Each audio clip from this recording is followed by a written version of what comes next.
Hello! Dans cette capsule, nous allons aborder le prétérit simple ou past simple in English. Voyons tout d'abord dans quelle situation nous devons utiliser le prétérit simple. Le prétérit simple s'utilise pour parler d'une action qui a eu lieu dans le passé, qui est terminée. Très souvent, on retrouve un marqueur de temps dans la phrase, comme par exemple « Yesterday, last week, in 1984 ». À présent, voyons comment construire des phrases en utilisant le prétérit simple. Tout d'abord, concentrons-nous sur les phrases affirmatives. Nous avons deux options possibles. Les phrases affirmatives avec un verbe régulier.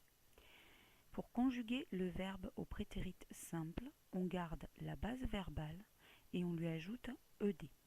Par exemple, love devient loved ou play devient played. Attention à la prononciation du ed final.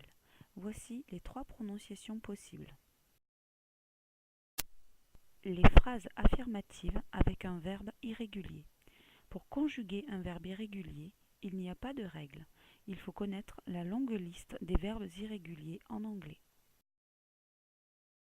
Passons maintenant aux phrases interrogatives. Au prétérit simple, l'auxiliaire utilisé dans les questions est did. Petit rappel sur la construction d'une question.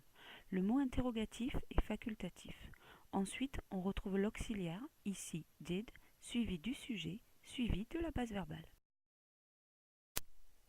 Enfin, les phrases négatives. Pour construire une phrase négative, on utilise l'auxiliaire did, suivi de not et de la base verbale. Did et not se contractent pour faire didn't. Et voilà, c'est terminé pour le prétérit simple. Bye, see you soon. Created using Powtoon.